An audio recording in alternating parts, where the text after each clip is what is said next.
राम राम। आप सभी के अंदर विराजमान मेरे परम पिता परमात्मा को मेरा कोटि कोटि नमन। हमारा सतगुरु सुखराम जी महाराज के ग्रंथ में सतगुरु मेहर का अंग चल रहा है। कल की ज्ञान की चर्चा में हमने सतगुरुदेव ने ये समझाया कि माया और ब्रह्म की भक्ति करने से संसार में सुख और फलों की प्राप्ति होती है। यानी माया की भक्ति से संसार के सुख आपको मिलेंगे और ब्रह्म की भक्ति से रिद्धि सिद्धि प्रकट हो जाएगी। जिस तरह संसार में माता प्रेम भरे वचनों से राजी हो जाती है और पिता जब आप पिता के कहने पे चलते हो तो वो आपको अपना धन संपत्ति दे देता है। तो इसी तरह ब्रह्म की जब आप भक्ति करते हो तो आपको रिद्धि सिद्धियां सब प्रकट हो जाती हैं। बस इसी तरह ही ब्रह्म और माया की भक्ति है संसार में।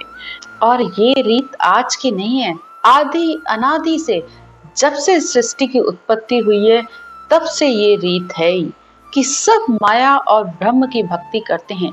लेकिन जो आत्मा घर छोड़कर चला गया वो वैरागी कहलाता है। इसी तरह जो माया और ब्रह्म की भक्ति को छोड़कर सत्स्वरूप की भक्ति धारण करता है, परमात्मा प्राप्ति की जिस आत्मा के अंदर जितनी ज्यादा प्रेम और पीड़ होती है, वो आत्मा परमात्मा को ज्ञान को अपना निज मन सौंपती है तो वो सत शब्द के रूप में वो परमात्मा आकर उसके अंदर प्रकट हो जाता है। ये रीत आदि अनादि की है। फिर सतगुरुदेव ने हमें ये भी समझाया कि जो जैसी करनी करता है, जैसा साधन करता है, उसको वैसा फल मिलता है। जैसे जिस प्रकार वैकुंठ की 4 मुक्ति बताई गई हैं, सायुज्य, सारूप्य, सामीप्य, सानिध्य, इस तरह इनको 4 में बांटा गया है। अब जो जितना साधन करता है वो वहां तक उसकी पहुंच हो जाती है।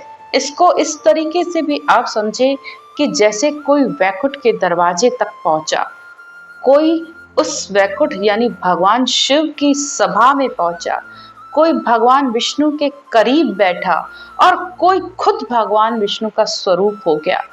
तो ये 4 तरीके से अब जिसने जितनी भक्ति की उस अनुसार उसे वो फल, उसे वो पदवी मिल जाती है। फिर हमें ये भी समझाया कि जैसे जल जल में मिलता है, अग्नि अग्नि में मिलती है। यानी जल का स्वभाव है, कितनी भी बारिश होगी वो बहकर नदी नालों में जाकर वो समुद्र में ही जल जाकर मिलता है। अग्नि हमेशा ऊपर आकाश की तरफ ही जाती है। धरती के बने मकान धरती में मिल जाते हैं, उसमें मिलकर एक हो जाते हैं। हवा हवा में मिलती है, जो जिस जाति का होता है वो उसी जाति में अच्छा लगता है। आज हम कहीं अदर कास्ट में किसी शादी या ब्याह में चले जाते हैं तो थोड़ा सा अटपटा नहीं लगता है। तो इसी तरह जो जिस जात का होगा उसके सगे संबंधी वैसे ही होते हैं तो उसे वैसा अच्छा लगता है। तो इसी तरह जो भक्ति कर रहा होगा ना, उसे वैसे ही अपने आसपास के लोग अच्छे लगते हैं और वो उसी में ही रमा रहता है। यानी जो ब्रह्म और माया तक की भक्ति कर रहा होगा उसे सत्स्वरूप की भक्ति न समझ में आएगी, ना ही उसे अच्छी लगेगी। और जो सत्स्वरूप की भक्ति कर रहा होगा, इस ने अक्षर की भक्ति कर रहा होगा, तो उसे ब्रह्म और माया की भक्ति समझ में नहीं आएगी, उसे अच्छी ही नहीं लगेंगी। उसकी अंदर से ये चाहत ही नहीं होगी कि मुझे संसार की ये चीज मिल जाए। उसका सुख दुख दोनों बराबर हो जाता है। वो सुख को भी मीठा भोगता है और दुख को भी मीठा करके भोगता है। जब भी कोई संसार का दुख आएगा तो उसकी एक ही भावना है कि अच्छा है कि परमात्मा ने जहां मुझे भेजा है वहां मैं या तो लेने आया हूं या देने आया हूं। उसकी हमेशा त्याग की भावना बनी रहेगी कि मेरे कर्म कट रहे हैं, मैं इस तरीके से अपने कर्मों का निवारण कर रहा हूं और ये करते हुए वो परमात्मा में लीन रहता है। तो ऐसे भक्त के क्या लक्षण होते हैं, आज सतगुरुदेव उसकी ज्ञान चर्चा कर रहे हैं। सतगुरुदेव कहते हैं, गुरु का होए गुरु में मिले, ताका ये अंग होए, सत्स्वरूप के जोग बिन और इशक नहीं कोई। और इशक नहीं कोई रात दिन या मन माही, उलट चढ़ूं आकाश प्रेम और मावे नाही। तो जिस भक्त के अंदर, जिस आत्मा के अंदर परमात्मा प्राप्ति के लिए अनंत प्रेम है, अनंत इच्छा है कि मैं किसी भी तरीके से परमात्मा में मिलूं, तो उसका इश्क, उसका प्रेम सिवाय परमात्मा के नाम सिमरन के किसी और चीज में होगा ही नहीं।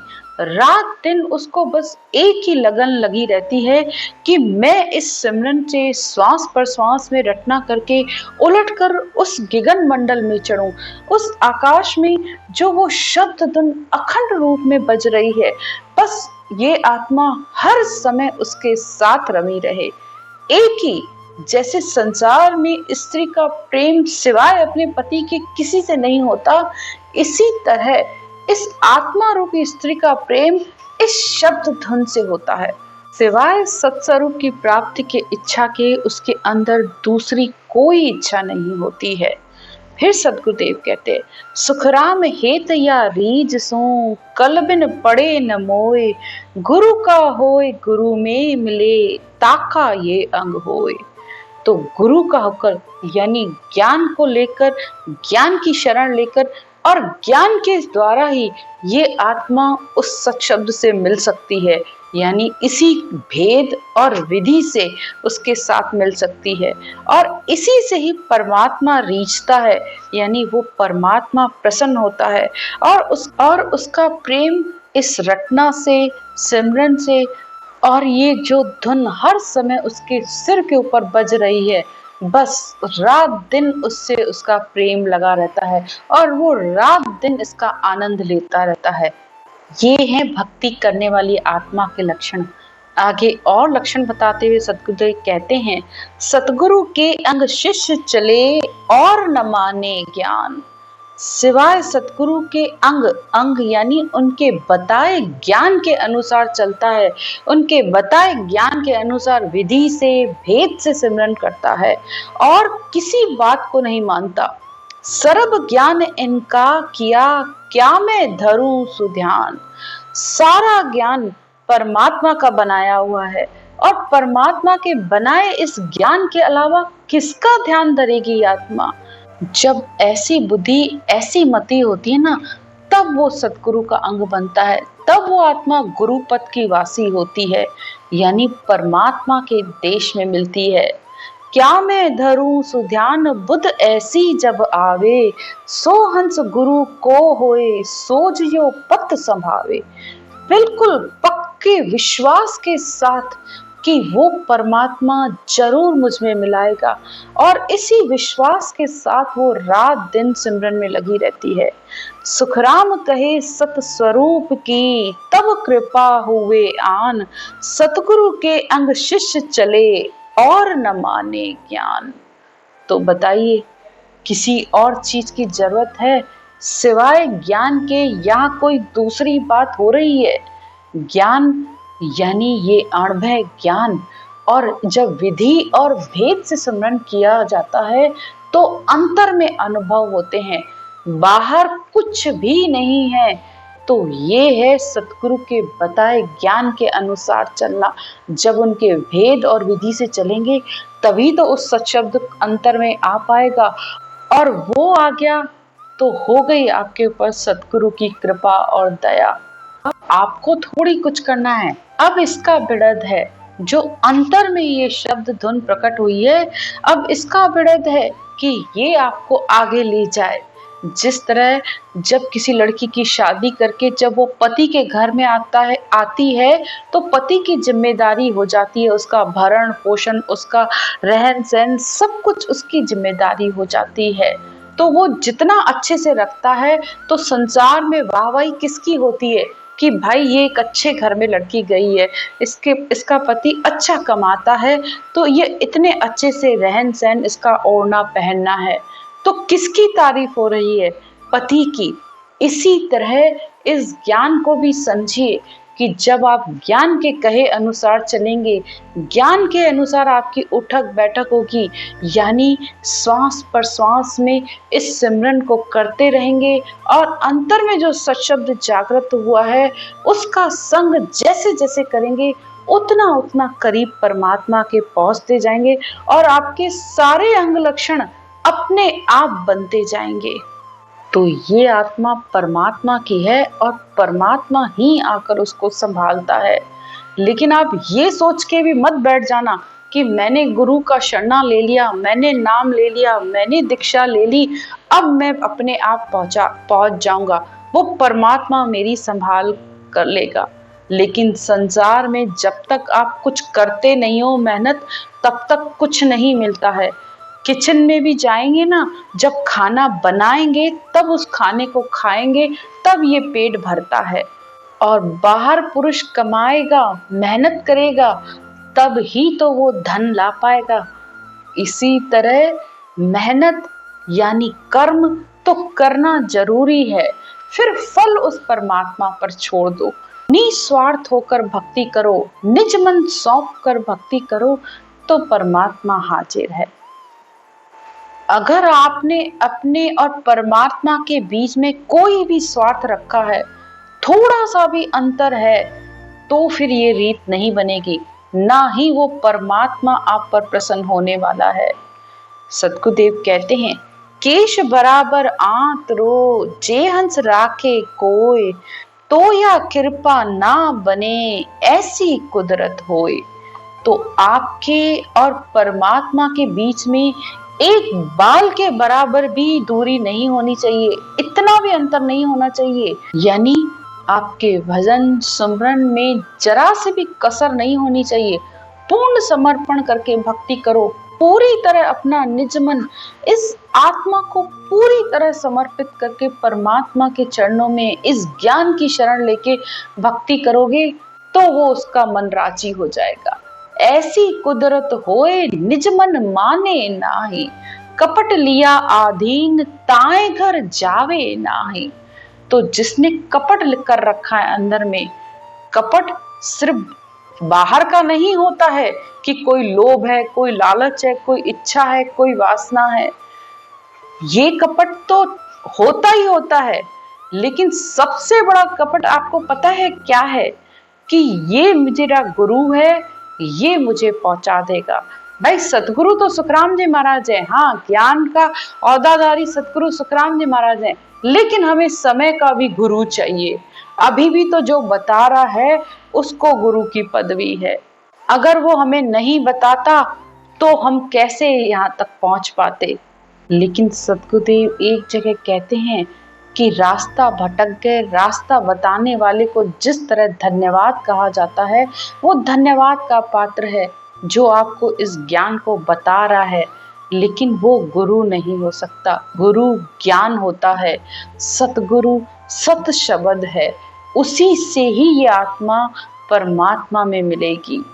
सुखराम कहे पच पच मरो, गरज सरे नहीं कोई। सारी जिंदगी पचते रहोगे, सुमरन भी करते रहोगे, भक्ति भी करते रहोगे, लेकिन गरज यानी आपका कार्य नहीं होने वाला। केश बराबर आंत रो, जे हंस राखे कोय, तो या कृपा ना बने, ऐसी कुदरत होए।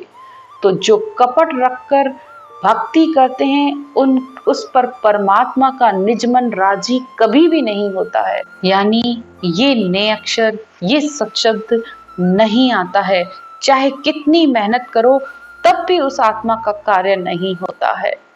फिर सतगुरुदेव कहते हैं, अंतर छाड़ गुरु सु मिले, भावे जिण विद आए, तो कारण कुछु ना रहे, कला प्रगटे जाए। कला प्रगटे जाए, साच सतगुरु मन भावे। तो सतगुरु के मन को क्या भाता है? ना आपका धन, ना आपका तन, ना आपका वैभव, कुछ भी नहीं चाहिए उसको सिर्फ आपका प्रेम और भाव चाहिए। और बैठ के अपना निज मन सौंप कर इस ज्ञान की शरण लेकर जब आप भक्ति करोगे तो उसका मन राजी हो जाएगा और ये कला यानी ये सत्शब्द आकर उसके अंदर प्रकट हो जाएगी। बिल्कुल भी देर नहीं लगेगी। अपने सारे आगे पीछे के सब भरमों को छोड़ दो, सबको किनारे कर दो। जो जिसने दिया उसको नमस्कार है, धन्यवाद है। सबको किनारे करके बस इस ज्ञान की शरण लो और इस भक्ति को करो। फिर सतगुरुदेव कहते हैं, गुरु बिच अंतर होए सोई शिष्य झूठ कहावे। अगर ज्ञान धारण करने में थोड़ी सी भी कसर है तो सद्गुरुदेव कहते हैं कि फिर वो झूठा है, फिर परमात्मा की कृपा उस पर नहीं होने वाली। कसर यानी सिमरन में कमी, ये भी गुरु है, इसने बताया है, उसने ये कहा है। कितनी बातें, कितने भरम पाल रखे हैं, तो ये सबसे बड़ी कसर है।